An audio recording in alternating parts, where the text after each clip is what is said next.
Story 1. I was about 16 when this happened. A few friends and I were having a sleepover at Sarah's place. Her mom was into what she called the craft.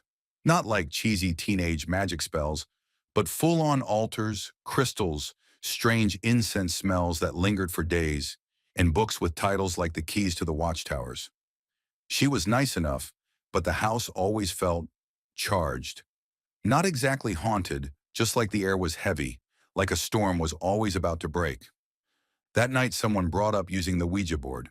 We'd been watching horror movies, and The Craft had just come out, so of course we were feeling dramatic. Sarah said we could, but we had to do it properly because her mom had rules. We rolled our eyes, but she dragged out a compass, a candle, and a metal pie tin.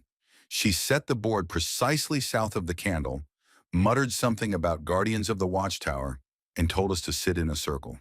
It all felt theatrical more than scary, at first. The planchette started moving almost immediately, and I was convinced someone was pushing it. It spelled out random stuff at first, but then it began giving sharper responses. One of the girls asked if something was in the room with us, and it slid to yes. Someone laughed nervously, but the movement felt different, fast and deliberate, like it had weight behind it. A few questions later, it spelled out "get out," and then added "you" in a jerky, rushed motion. That was when the air in the room seemed to drop 10 degrees. Before we could even joke about it, we heard a scream upstairs. Sarah's mom. It wasn't like a horror movie scream. It was more like someone had been startled in the middle of a nightmare. Then came a crash outside, like something heavy slamming into the house. Sarah bolted upstairs and found her mom standing in the hallway, glassy-eyed and swaying. She looked half asleep, muttering nonsense under her breath. We'd later find out she had something called focal seizures, but at the time it felt like she was possessed. Her older brother went outside to check the noise. He was laughing at us for being scared, but when he came back in, his face was pale. He told us to follow him. We stepped out into the cold night, and there it was, a broken headstone leaning against the garage wall. A dent, about 4 feet up, marked the siding where it had hit. We all swore we had never seen it before. The thing looked ancient, worn smooth by decades of rain. When we tried to move it, it wouldn't budge. Somewhere between staring at the headstone and realizing we'd left the board unattended, we noticed we'd stepped out of the circle. Sarah's face went tight, like she knew that meant something bad. She went to pick up the board, and before her hands even touched it, the planchette shot across the surface and clattered against the wall. At the same time, the candle went out with a soft hiss, sliding a couple of feet in one direction while the pie tin shot the opposite way, like invisible hands had swatted them apart. At that point, everyone was screaming. Sarah's mom came downstairs, still in that eerie, half-conscious state, but now moving with purpose. She lit sage, waved crystals over the board, muttered things none of us could make out, then snapped the Ouija board in half. She dumped both halves, the candle and the pie tin, into a metal burn barrel outside. She set it all on fire, chanting under her breath. The flames hissed and cracked, but the board burned quickly, curling into black ash. Before we went to bed, she made each of us apologize to whatever we'd disturbed. The rest of the night was restless. A couple of us dozed off in the living room, the TV flickering in the background, but every creak made my stomach twist. Morning came, and the whole thing felt like a nightmare. Sarah's mom went out to look at the garage damage, and that's when it got worse. The headstone was gone. No drag marks, no pieces left behind, just the dent in the wall where it had hit. Then Sarah went over to the burn barrel and screamed.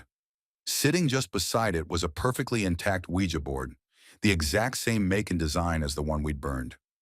The only difference was the candle next to it, half melted, sitting in the same pie tin, with the words "you" carved deep into its side. The ashes from the night before were still in the barrel, but the board outside looked untouched, as if it had never been near fire. No one spoke much after that. Sarah's family moved not long after. She never told us where. One of the girls started having vivid nightmares about shadowy figures and woke up with long scratches down her arms. She spent some time in a psychiatric ward, and though she was released, she was never the same. Another girl refused to sleep without a Bible by her bed for years. As for me, I've never touched a Ouija board again. I still think about that headstone sometimes, wondering if it was a prank or some weird coincidence. But deep down, I know whatever we called that night didn't leave when the board burned.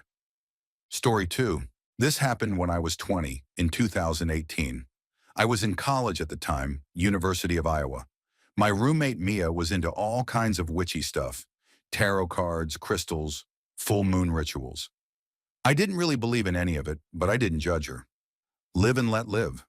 One Friday night, our friend Serena brought over a Ouija board she said her cousin found in the attic of a foreclosed house. Old, wooden, not one of those Parker Brothers things. This one had no branding, just letters carved into the surface, with dark red paint that looked a little too much like dried blood. We were tipsy. It was like 11:30. Nothing good happens when you start trying to talk to spirits after dark with wine and bad intentions. We turned off the lights and lit a couple candles. The only other illumination was Mia's Himalayan salt lamp glowing in the corner. The room had this pinkish hue that made it feel unreal, like we were underwater. Serena asked the usual stuff. "Is there anyone here with us? What's your name?" The planchette didn't move at first, but then Mia started saying weird things, like how she suddenly had a metallic taste in her mouth. I told her it was the wine. That's when the planchette moved, just an inch slowly, toward yes. We all accused each other of pushing it, but nobody admitted to it. We kept going. "What's your name?" Serena asked again. The board spelled Redroom. At first I thought it was some creepy red rum type reference, but then the board spelled it again. Redroom. "What's that supposed to mean?" Mia whispered. Serena looked disturbed. "That's not a name. That's a place." I tried to lighten the mood. "Maybe it's a bedroom someone painted too bright." The planchette jerked hard to YES. We asked, "Where is the red room?" It's spelled BEHINDYOU. We all froze. Mia was the one facing the closet. She turned slowly. Her walk-in closet door was shut. Nothing special, but something about the way the candlelight flickered against it made it look like the door had a pulse, like it was breathing. I said, "This is dumb. Someone's messing around." That's when all the candles blew out. Not flickered, blew out, all at once. No windows were open. The door was shut. We all screamed. I scrambled to turn on the light, but the switch did nothing. No power. Serena tried her phone flashlight. It worked, but the camera app randomly opened.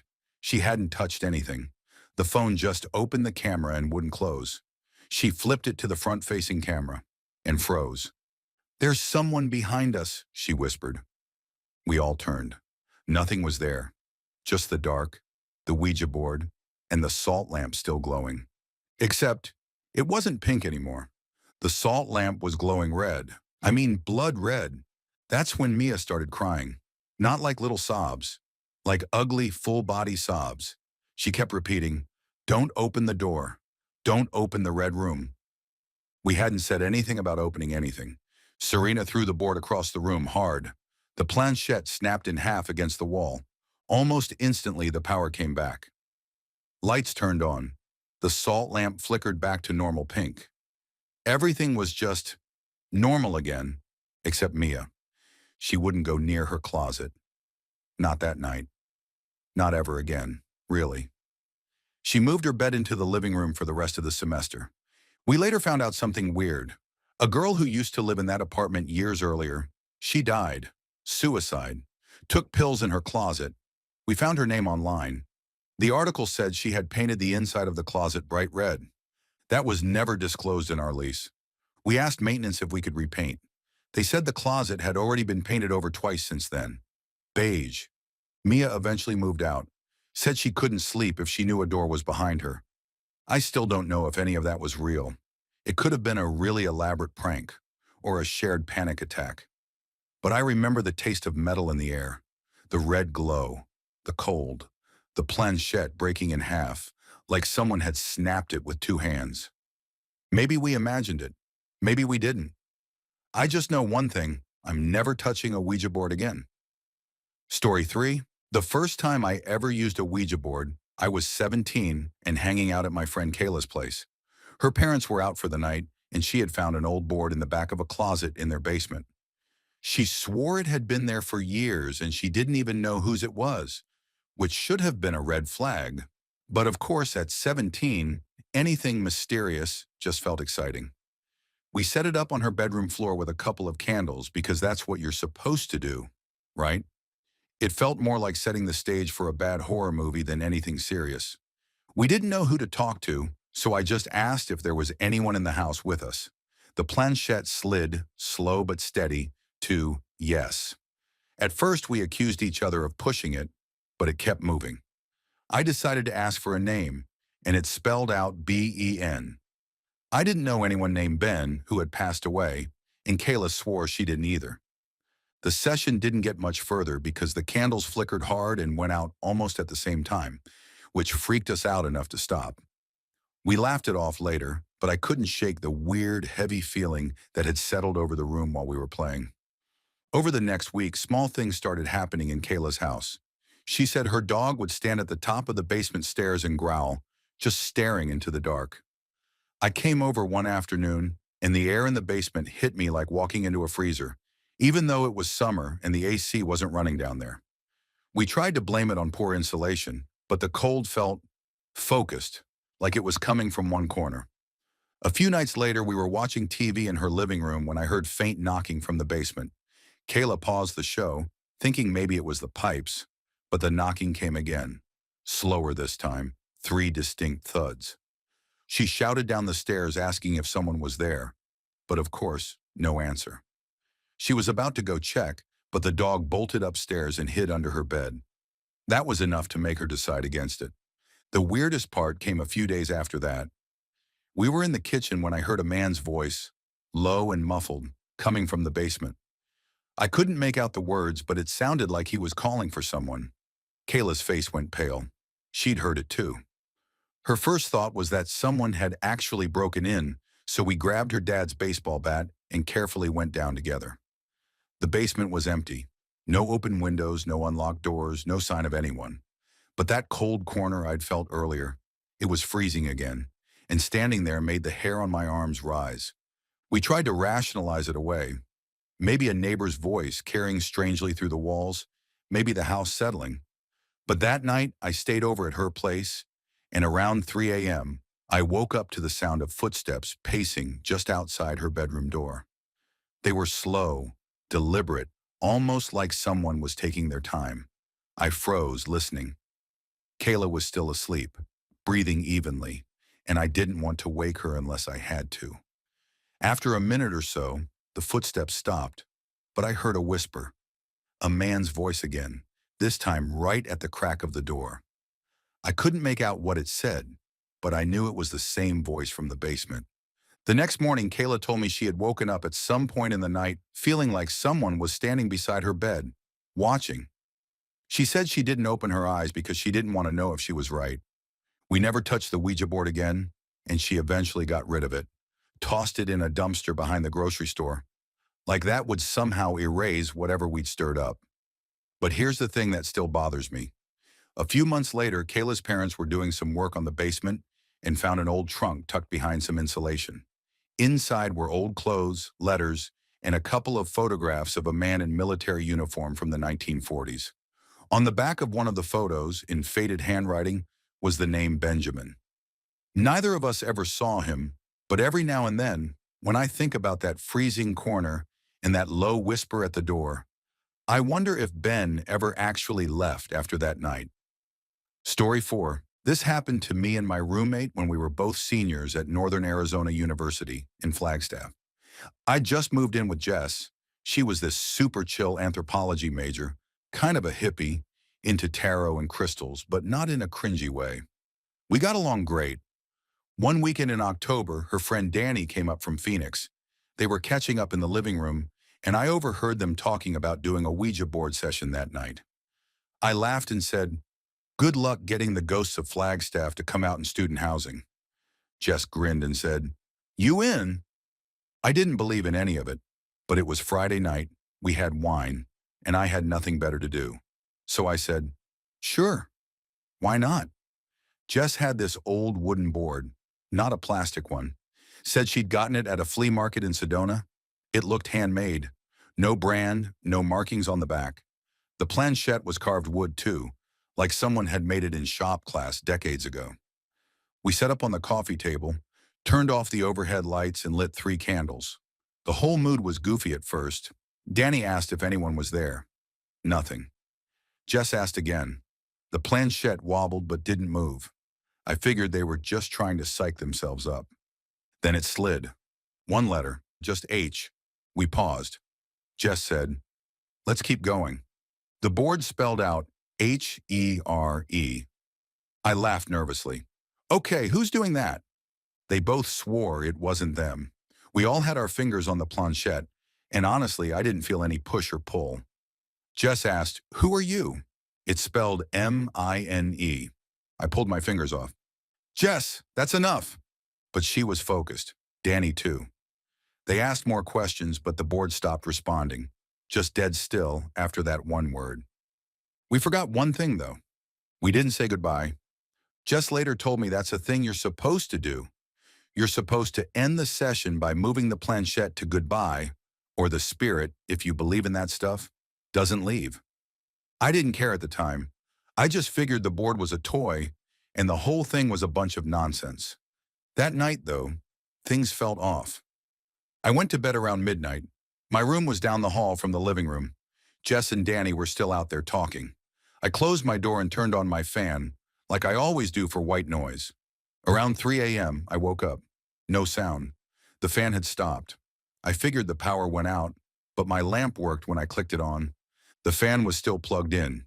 Not broken, just off. I turned it back on and tried to sleep. That's when I heard something moving in the hallway. Soft footsteps. Not heavy, like bare feet on carpet. I assumed it was Jess or Danny going to the bathroom, but the steps stopped in front of my door. Then I heard breathing. Deep, raspy, like someone with a bad cold just standing on the other side. "Jess," I called. No answer. I got up and opened the door. Nothing. The hallway was empty. Jess's bedroom door was closed. Danny was sleeping on the couch, snoring lightly. No one else. The next day, I didn't say anything. Didn't want to sound paranoid. But then Danny asked at breakfast, "Did either of you walk around last night? I could swear someone came into the kitchen." Jess and I shook our heads. She looked a little uneasy. That evening, I came back from class and found the planchette on my bed. I swear to God, I hadn't touched it. We had left the board in the living room cupboard. Jess said she hadn't taken it out. We put it back, locked the cupboard. But the next night, it happened again. Planchette on my bed. Third night, on my pillow. I didn't sleep after that. We finally decided to do a closing session. Jess lit candles, we pulled the board out, and she apologized out loud. Said we didn't mean to disrespect whatever came through. She moved the planchette herself to goodbye, slowly and firmly. After that, it stopped. No more footsteps, no more breathing. The fan stayed on, and the planchette never moved again. We never used that board again either. Jess burned it in a fire pit after graduation. I still don't know if they were messing with me, but I don't think so. Danny lived 3 hours away, and Jess was just shaken after that. Skeptics say we imagined it. Maybe sleep paralysis. Maybe we scared ourselves. But I still remember that breathing, close, heavy. It wanted me to know I wasn't alone. Story 5, and I don't believe in ghosts. I mean, I didn't. I still don't, technically. But something happened when I was 19 that I've never been able to explain, and it had to do with an Ouija board. This was in Newfoundland. My grandma had just passed, and she left me her house. She raised me after my mom died. The house was old. One of those salt-weathered things with yellowing wallpaper and baseboards that creaked when you so much as breathed near them. It had a slant to it, like the ground was slowly swallowing it on one side. I moved in because I had nowhere else to go. Got a job at a gas station. Took night shifts. I spent the days cleaning out her stuff and fixing what I could afford to fix. One night, my friend Mikey came over. He was always into spooky stuff, had a big collection of VHS horror movies, all that. He saw the house and was like, "Dude, this is 100% haunted."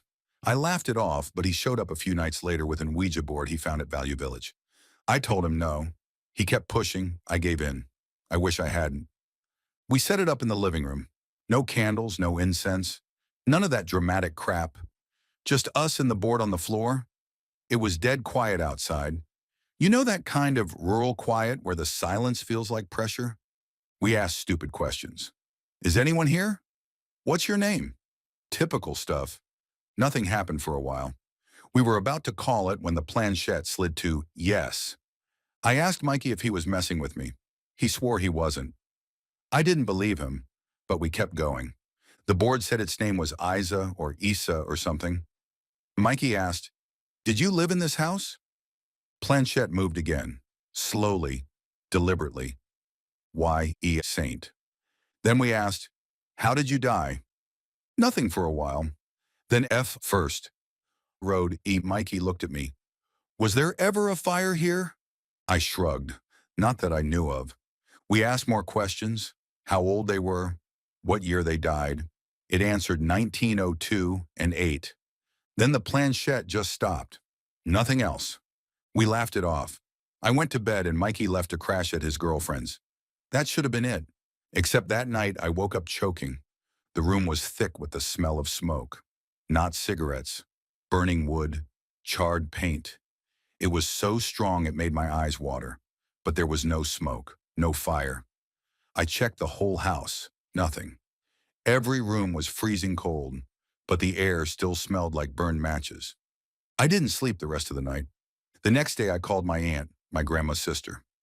I asked her if there had ever been a fire in the house. She hesitated. Then she told me something no one else had ever said. When my grandma was little, one of her cousins died in that house. There had been a stove fire in the old kitchen that burned part of the floor. Her cousin had been playing nearby and didn't make it out. They sealed the old kitchen off decades ago, renovated around it. I didn't even know there was a sealed room in the house. Later that week, I pulled up the floorboards in the hallway closet. There was a hatch underneath, nailed shut. I pried it open, expecting maybe a crawl space. It was a blackened room, charred beams, scorched tiles. I stood there for a minute, just staring. Then I heard something behind me, like tiny feet padding across the hallway floor. I turned fast, but there was nothing there. I sealed the room back up, nailed the hatch shut, haven't touched it since. Here's the thing. I never used the board again. Mikey ended up throwing it out. A year later, he told me he sometimes hears scratching in his closet at night. Thought it was mice, but they never found anything. To this day, now and then, maybe once every few months, I wake up to the smell of smoke, just for a second. No alarms, no fire. Just the smell. Like something is reminding me it never really left. Maybe there's a logical explanation. Some kind of scent hallucination or subconscious memory tied to trauma. Perhaps I was just sleep deprived. Maybe. But I've moved 4 times since then. Story 6. I used to nanny for a family in Poughkeepsie, New York, back in 2016. The kids were great. 2 sisters, Ellie, 10, and June, 6. Their parents were both professors, always traveling for conferences, so I often stayed the weekend. The house was old, 3 stories, with this creaky charm you only find in towns like that. Wood floors that echoed too loudly, a narrow staircase, the smell of old books. The kind of place that feels like it remembers things. One weekend in late October, the parents had to fly to Chicago. I came over Friday night, helped the girls with homework, and we made popcorn to watch Hocus Pocus. Everything was normal. Cozy even. But the next morning, Ellie asked me something strange. "Have you ever played the candle game?" she said over cereal. I told her no. She grinned and said, "It's like Ouija, but for kids. You use a candle and ask yes or no questions, and if the flame flickers, it means yes. If it goes still, it means no." I raised an eyebrow. "Where'd you learn that?" "TikTok," she said like it explained everything. I laughed it off. Sounds like a good way to burn the house down. That should have been the end of it. But of course it wasn't. That night, after we did bedtime stories and I turned off their lights, I went downstairs to grade some of my own papers. I was finishing my master's at the time. Maybe an hour later, I heard whispers upstairs. Not unusual. Kids talk themselves to sleep. But then I noticed a flickering light under the hallway wall, like someone was walking around with a candle. I ran up and the door to Ellie's room was half open. Inside, the girls were sitting cross-legged on the floor with a single white candle between them. June looked nervous. Ellie was asking questions in a fake deep voice like she was performing a seance. "Are you here?" she asked. The flame flickered wildly. I scolded them immediately, told them they could have started a fire, that it wasn't safe. Ellie rolled her eyes, but June looked pale, really pale. I noticed her hands were shaking. I took the candle and blew it out. "Enough ghost games," I said. We all went to bed after that, or tried to. That's when the weird stuff started. Around 2 a.m., I woke up to a soft knocking on my bedroom door. I thought one of the girls had a nightmare. I got up, opened the door. No one there. The hallway was dark, silent. I checked both girls. They were asleep. I stood there for a minute longer than I needed to, just listening. I could swear I heard breathing. Not theirs. Heavier, rhythmic, coming from behind the attic door. Now, I've been in that attic before. It's just storage, holiday stuff, old furniture, boxes of books, no vents, no animals, nothing that should be breathing. I told myself I was being ridiculous and went back to bed. The next morning, June refused to speak at all, just sat at the table, wide-eyed, fingers twitching. Ellie said she was just being dramatic, but when I leaned in and asked what was wrong, June whispered, "The candle lied." "What do you mean?" I asked. She blinked and whispered again. "It said yes, but it didn't mean yes." That sentence still gives me chills. I called their mom that afternoon, told her June seemed sick, and asked if she could come home early. She agreed. That night I slept with the door locked, but it didn't matter. At exactly 2:11 a.m., I woke up choking. Not metaphorically, gagging, gasping, like someone was pressing both hands around my throat. The room smelled like smoke, but no alarms were going off. My eyes were watering, and I could feel the pressure on my neck. I reached for the lamp, fumbled it on, and the second the light hit the room, it stopped. I sat there for a long time, coughing, shaking, and then I noticed it. Wax. A single drip of white wax on the hardwood floor by my door. No candle in sight. I never lit one. The next day, June finally spoke again. She asked me if he was gone now. I wondered who she meant. She pointed to the top of the stairs and said, "The one who smiled when the candle answered." I told the parents everything when they returned. I felt crazy, embarrassed, but they didn't laugh. Her mom looked horrified. "I used to play something like that," she said slowly. "When I was little, with a candle. We stopped after I saw something smiling in my closet." She paused and added, "I never told Ellie about it." They got the house blessed the following week. I stopped nannying not long after that, finished my degree, and moved to Boston. But sometimes when I light a candle and the flame flickers too hard for no reason, I get this feeling in my throat, like I can't breathe. It could be a game. Maybe it was imagination. But June was right. The candle lied. Story 7. I was 19 when this happened. I just moved out of my mom's place in Boise and into a tiny apartment with my cousin Trevor. We were broke, scraping by with part-time jobs and microwave dinners, but it felt like freedom. The apartment was furnished with hand-me-downs, stuff we found off Craigslist, and this old Ouija board I found in a locked trunk in the storage unit we were renting. I'd gone there to drop off some boxes and noticed the trunk in the back corner.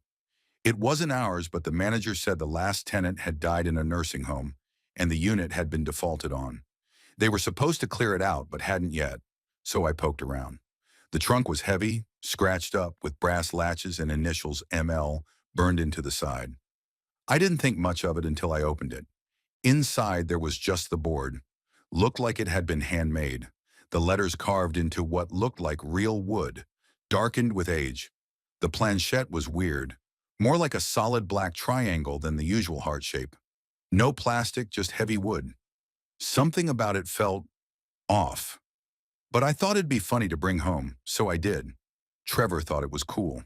He joked about summoning Elvis or asking the ghost of our landlord why the water heater sucked. A few nights later, we had some friends over. Just 4 of us, bored, playing cards and drinking cheap beer. Around midnight, Trevor pulled out the board. Let's summon something, he said. Half of us laughed, the other half groaned. But we set it on the coffee table anyway. Lights dimmed, candles lit because we were dramatic like that. At first it was the usual. Is anyone there? Nothing. Make yourself known. Still nothing. One of our friends, Maddie, asked it to spell out her name if it was real. The planchette moved slowly. M-A-D-D-I-E.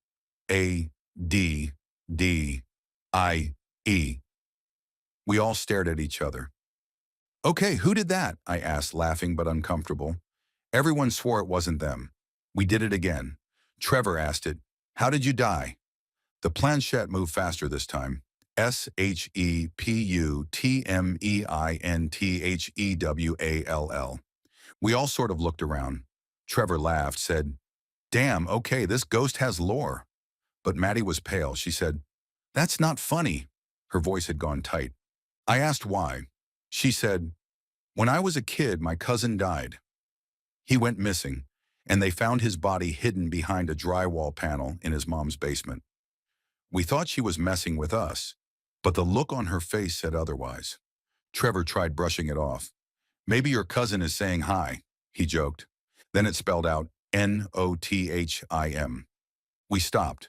Maddie stood up and said, I don't want to do this anymore. We packed it up and didn't talk about it for the rest of the night, but the weirdness didn't stop.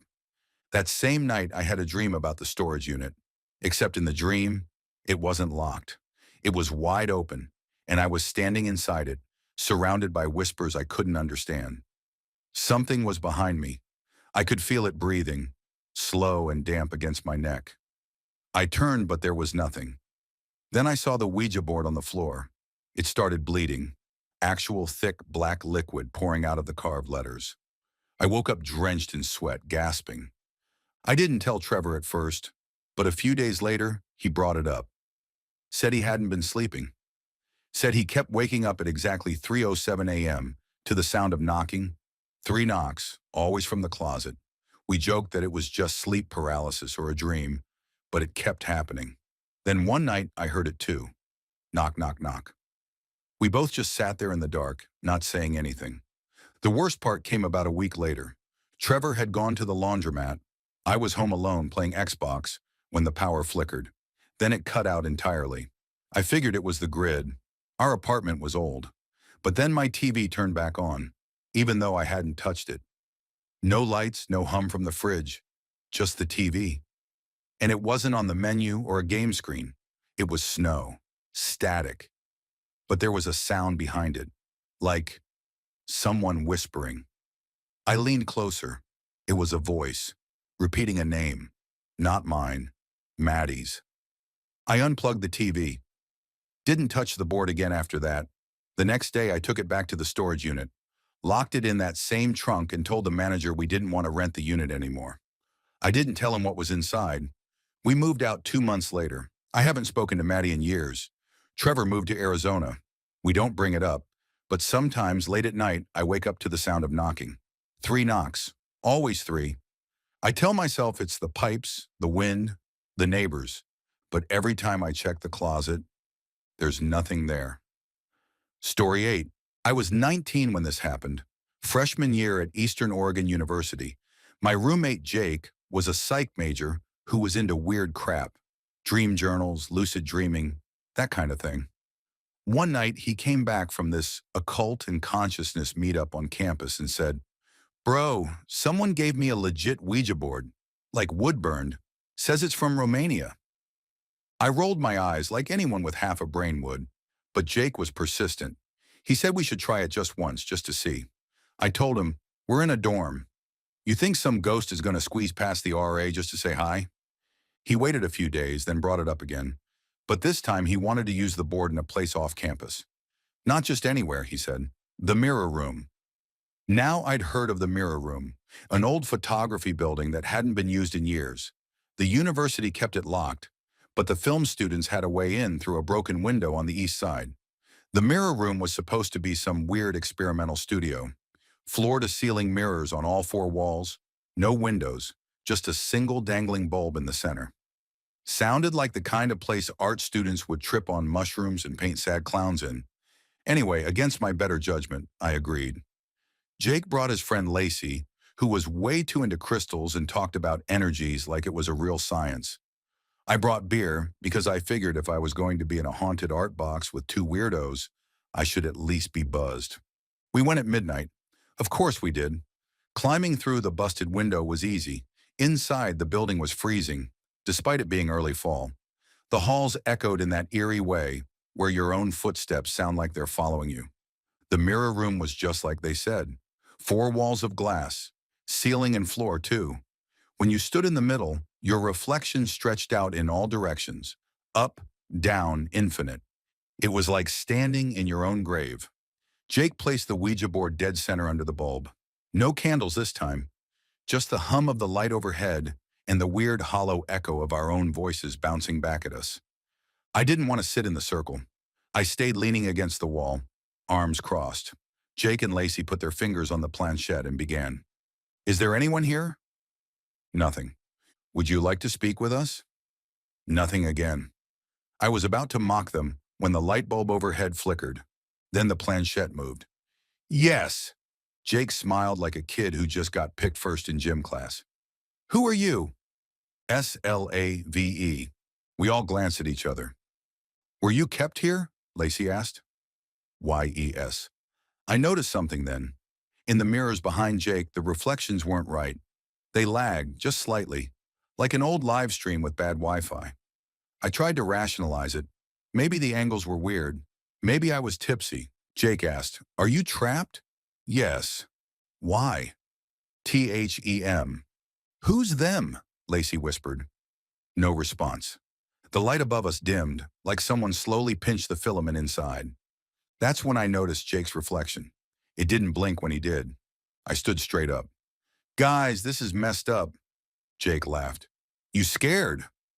But Lacey wasn't laughing. She was staring at her own reflection, frozen. It's not us, she said. Look. We turned.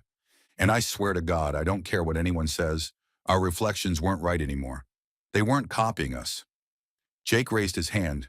His reflection stared back at him blankly. Lacey stepped left. Her mirror self stood still. Then the bulb burst. Total darkness. I stumbled back and hit cold glass. My palms slapped the mirrored wall, and I swear I felt fingers press back. Cold, slow, deliberate.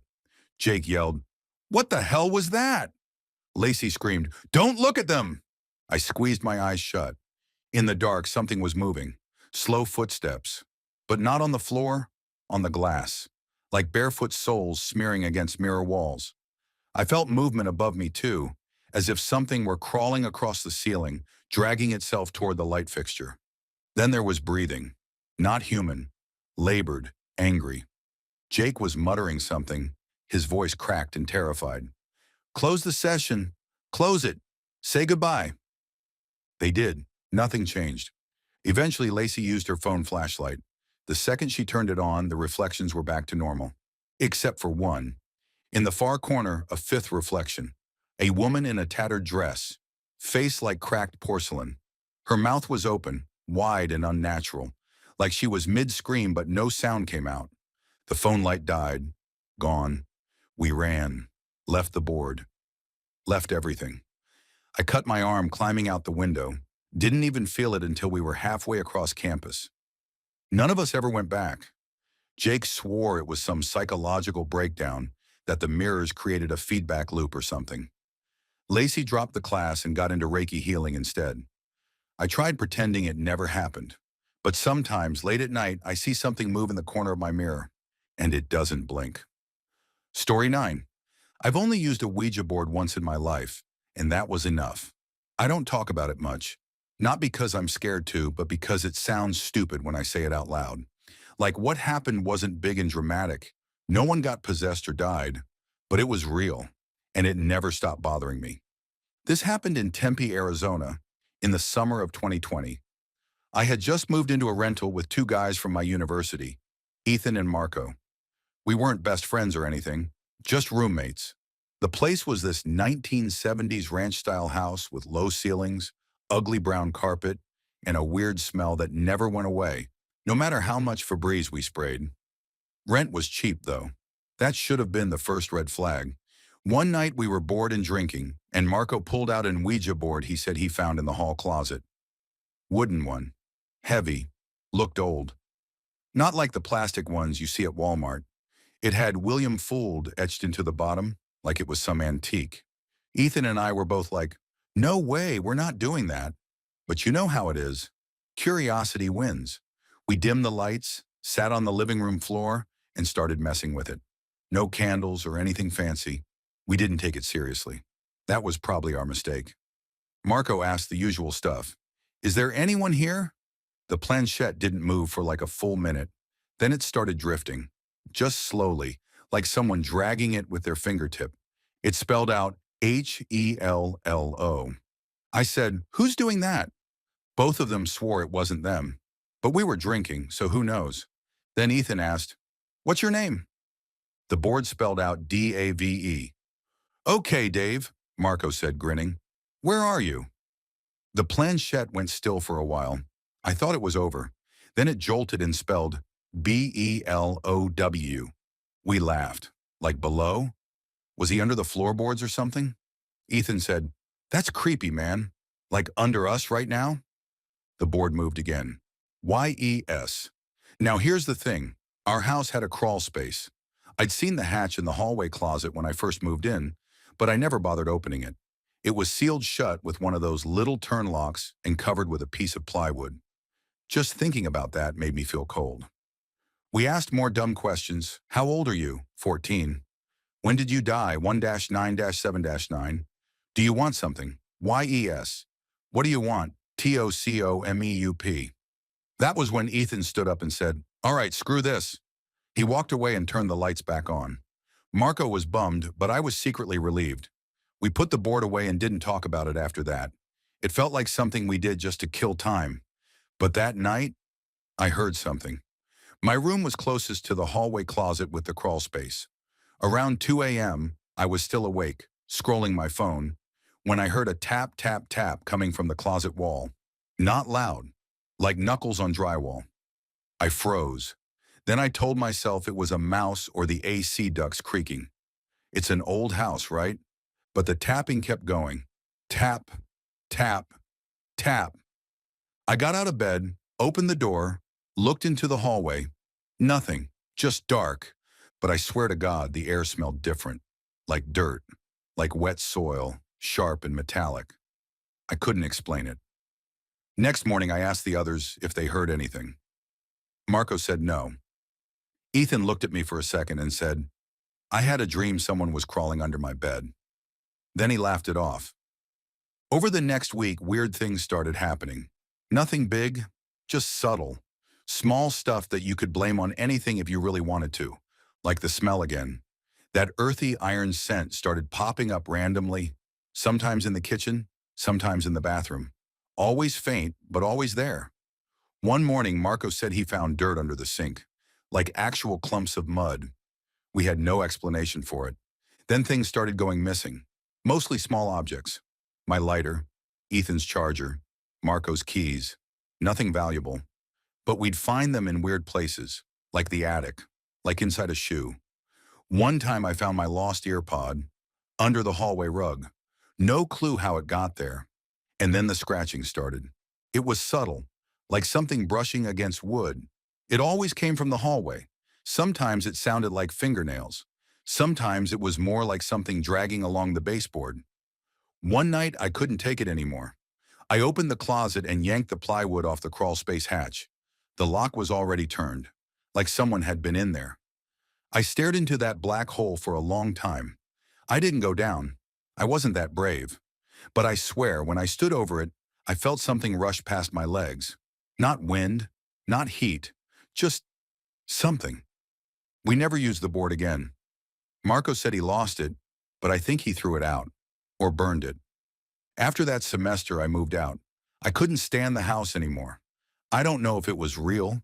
I mean, it could have been us freaking ourselves out, right? Some of it can probably be explained. Old pipes, bad wiring, rats in the crawl space, all that. But the smell, the tapping, the hatch being unlocked, the way things went missing, that breathless feeling at night, like someone's watching from just beneath the floor.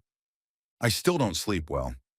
I have nightmares sometimes of being under the house, trapped in the dirt, looking up through the cracks in the floor, and something up there is whispering my name.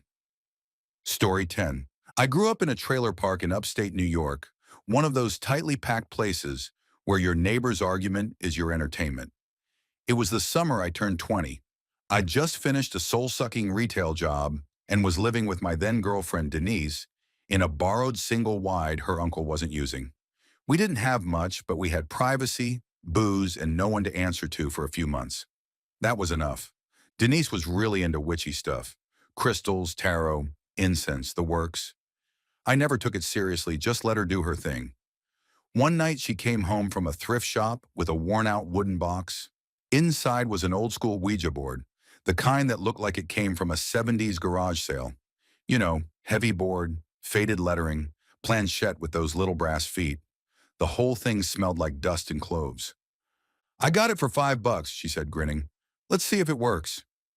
I rolled my eyes, but I was half drunk and bored, so I went along with it. We set it up on our tiny kitchen table, turned off the lights, and lit a candle. Just one. This thick, ugly brown one Denise said was for protection, though it looked more like a melted tree stump. We didn't follow any rules. No salt circles, no saying goodbye. Denise didn't even know what that part was supposed to mean. We just jumped in. "Is anyone here with us?" she asked in this breathy, theatrical voice. Nothing. For like 10 minutes, nothing. The planchette didn't budge, not even a twitch. I was about to make a joke about the ghost of failed thrift store purchases when suddenly, no joke, it moved. Slow and deliberate. It slid over to yes. I immediately accused her of pushing it. She swore on her life she didn't. I didn't believe her, but I played along. "Who are you?" she asked. The planchette moved again, faster this time. It spelled out M-A-R-K. "Do you know us?" she asked. "Yes." Denise laughed nervously. "Are you good or bad?" The planchette paused, then spelled S-T-U-C-K. "What does that mean?" I asked. "Like, stuck here?" It moved again, fast, around and around the board, over and over like it was panicking. Denise pulled her hands away. I did too. We were both freaked out. Then the candle, the one for protection, snuffed out. Just like that. No wind, no sound, just flick. Dark. We both sat there in the pitch-black kitchen, dead quiet. I could feel my pulse in my neck. Denise whispered, "Did you blow it out?" I said no. She lit it again with a match. It sparked up, but the flame was weird, flickering high and wild, almost sideways, like it was burning against wind that wasn't there. I told her we should stop. She agreed. We packed up the board, put it back in the box, and stuffed it in the hallway closet. But that night, the candle wouldn't go out. I tried blowing on it. Nothing. Denise tried pinching the wick. It flared back up like a torch. We poured water on it. The flame hissed and died. But 10 minutes later, while we were in bed, it was lit again. Sitting there on the kitchen table, burning like it had never gone out. No one else was in the trailer. No tricks. We checked the door. Locked. Windows? Locked. It made no sense. I wanted to toss it outside, but Denise said it was dangerous to discard active tools without a ritual. I didn't believe in that crap, but fine. We left it alone and tried to sleep. At 3:11 a.m., I woke up choking. Not like I was sick, like there was something thick in the air. Smoke. I ran to the kitchen. The candle was a column of flame now, almost a foot high, licking at the ceiling. But there was no wax pooling, no smoke detector going off. Just fire sitting perfectly still. I grabbed a towel and threw it over the candle. It didn't help. The towel burned, but only the part that touched the flame. The rest stayed untouched. Not even warm. That's when Denise started screaming from the bedroom. I ran back. She was curled up in the corner, staring at the hallway. She swore she saw someone standing there. Just a silhouette. Not moving, not breathing. She blinked, and it was gone. We didn't sleep the rest of the night. In the morning, the candle was out. Cold. The towel was still charred, the floor beneath it covered in ash. We burned the Ouija board in the fire pit that afternoon. Denise insisted on reading some spell while it burned. I didn't argue. That candle? We buried it, deep behind the trailer, in a coffee can filled with salt and dirt. Maybe that was overkill. Maybe we were just two sleep-deprived idiots freaking ourselves out. But here's the thing. I moved out 6 months later. Denise stayed. She called me 3 weeks after I left in tears. Said the candle was back on her shelf one morning. Clean. New. No burn marks. She moved in with her sister the next day.